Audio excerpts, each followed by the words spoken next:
Hi, on the Woodpecker today, I'm making a Cryptex.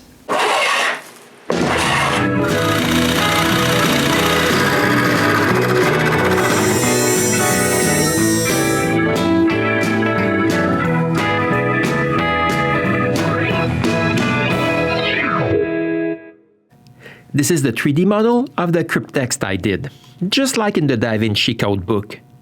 This was my son's Christmas gift last year. But to be honest, this wasn't what I had in mind. I wanted to make a perpetual motion machine, but it didn't work. So I made another one, and that one didn't work either. So I decided to make something different. And guess what? You're right, it didn't work either. But this didn't stop me. I made a fourth one, which looks pretty similar to the second one. You can see it at the top left of the screen. But just like the others, it didn't work. I didn't want to quit just yet, so I made this totally different model. But just like the others, it didn't work. Then I make part of another model that I saw on the net. But I guess they had a motor driving it. That's when I decided to make a Cryptex. At least this is simple to make. So after drawing what I want, I look around for some scrap wood and start the build. I begin by surfacing a piece of walnut. But my wood is way too thick. I rip it thinner.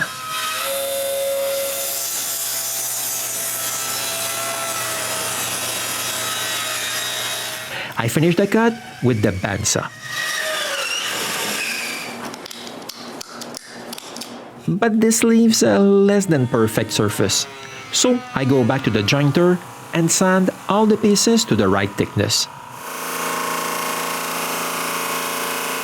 My drum sander leaves nasty scratches, so I always need to use a hand sander to finish the job. Now that I have all the wood I need, I can start. The first thing I do is cut the patterns I made. Then I stick them on the wood I want to use. When the patterns are all in place, I put packing tape on top. But to be honest, it was useless.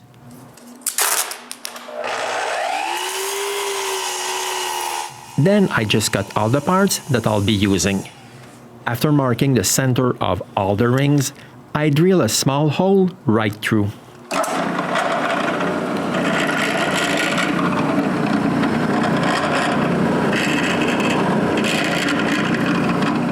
Now I need to drill a big shallow half-inch hole in the middle of each ring.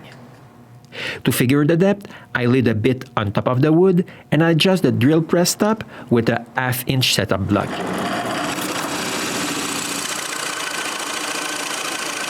Then I can drill all 7 holes. On the other side, I drill a smaller hole.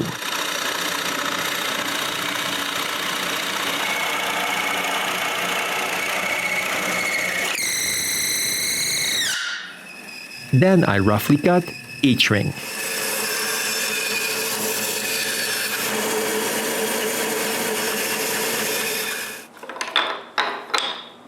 Okay, I have all the rings I need. I just need to make them round.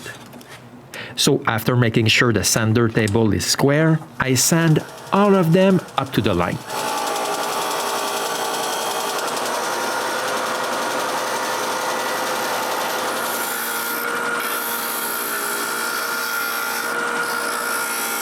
But when I'm done, nothing is holding the rings together. So I route a 1/4-inch rabbet all around each one.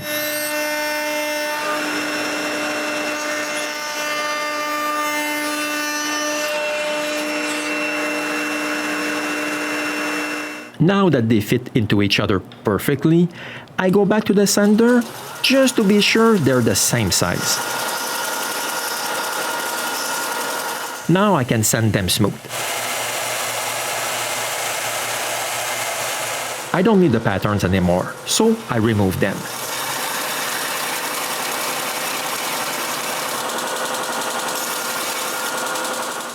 One of my patterns is the space in between each letter. I cut it and use it to mark the space for each letter. Then I make small lines with a scroll saw.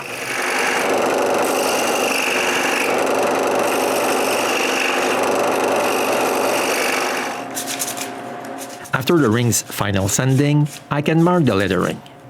But writing them by hand looks awful, so I use some letter stamps. This is the kit I found.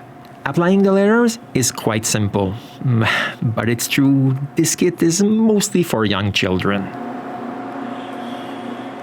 When I'm done with the letters, I can start working on both ends. I begin by ripping a strip of walnut. Then I rip it thinner. Now I can cut 2 squares. I mark the center of each one. On one of them I drill a shallow hole, and on the other one, a through hole.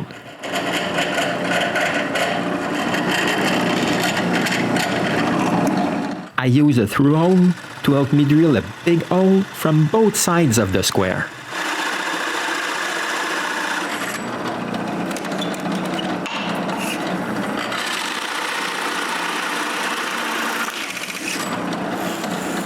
I carve a woodpecker on the other square.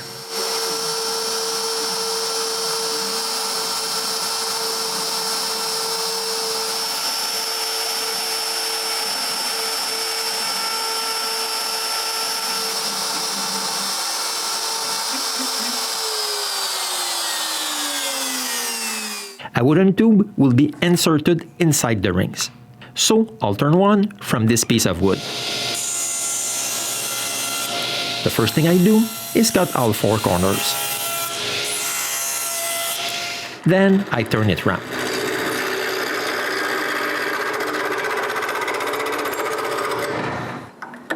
I stop from time to time to check if the rings will fit over the cylinder. When I have turned enough, I drill a hole in the center.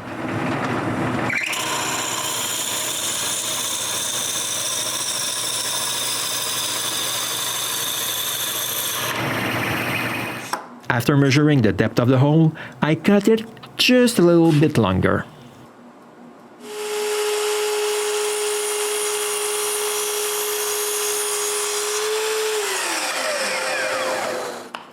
This will be A1. The cylinder will be inside the rings, and the ends will be just like that. But to keep the ends together, I need to drill a hole in each corner.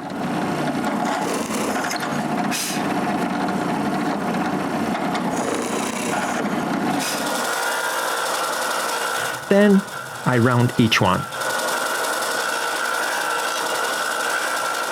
Finally, I route a round over around each end.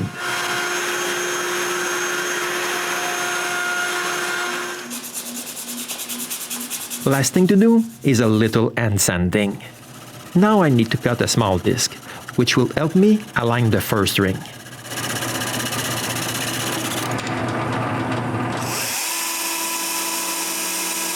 After drilling a hole in its center, I apply a bit of glue and screw it to the end. Then I can glue the first ring and apply clamp pressure.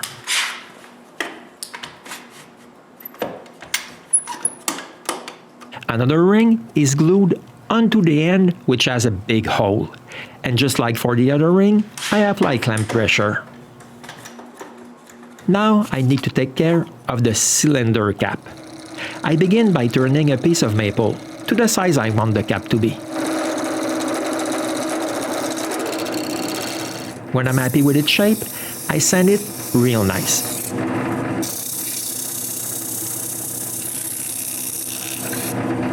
Turn it around and make the tenon that will be inside the cylinder.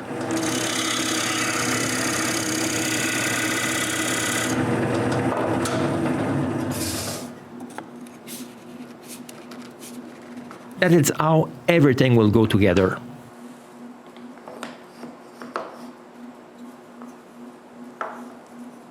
But the end of the cylinder needs a little bit of work.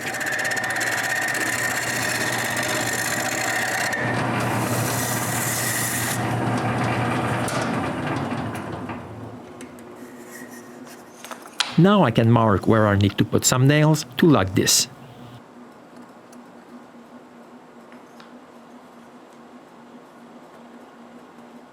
All done. But the lines are misaligned. I trace them better and find the bit size I need for the nails I'll be using and drill 6 holes, taking care to drill them in a straight line.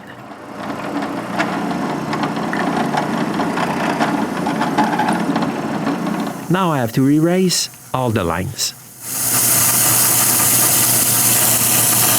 Then I can cut an opening to access the inside of the cylinder.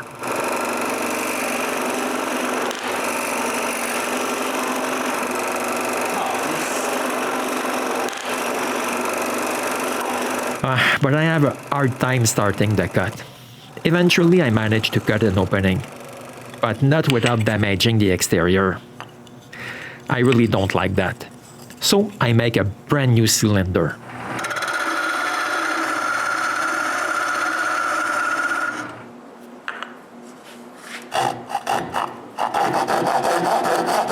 But this time, to help me, I make the first cut with the handsaw before returning to the scroll saw.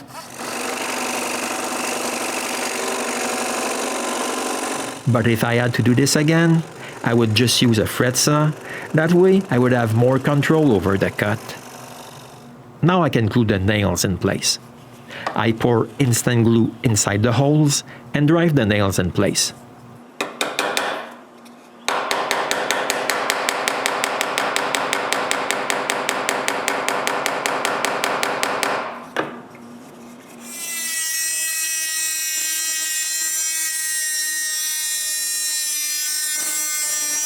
When the glue is dry, I cut the nails and sand them to the same height.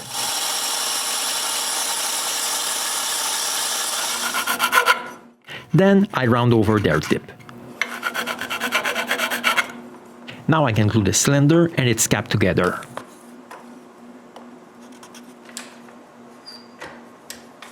While the glue dries, I mark the secret code inside each ring and cut a notch at the scroll saw.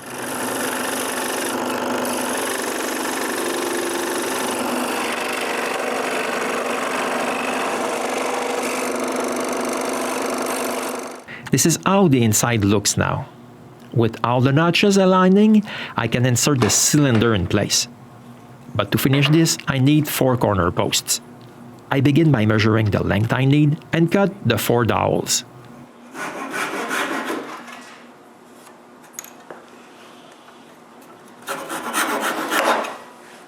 But when I try to insert them in their holes, they don't fit. They're just a tad too big. I fix this right away. After a last dry fit, I'm ready to glue the Cryptex.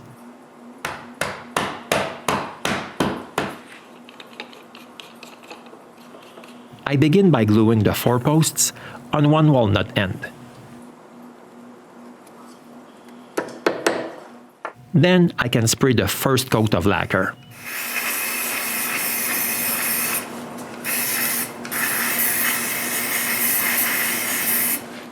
When I spray the dowels, I cover their other ends to make sure no finish ends up there.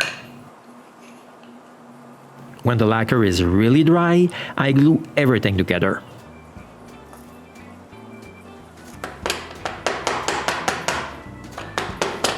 But when I'm done, I have a major problem. I can't open the Cryptex. I have no mark on the cylinder cap telling me where the nails should be aligned. I'm forced to take this apart. Luckily for me, the glue wasn't totally set yet. Then I scratch a fine line on the cylinder cap. So fine, it's even hard to see. Then I reassemble it again.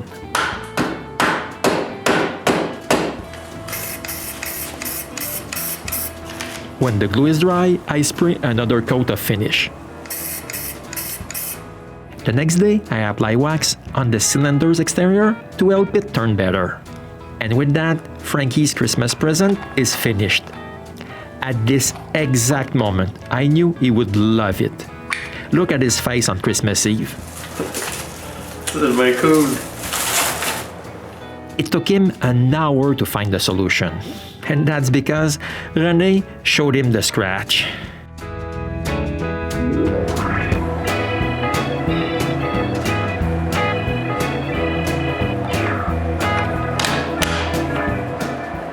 One thing I can say is that I had more fun making this Cryptex than all the failed perpetual motion machines. And maybe I've managed to inspire you to also make a Cryptex as a Christmas present. But until then, you can still follow me on the Woodpecker.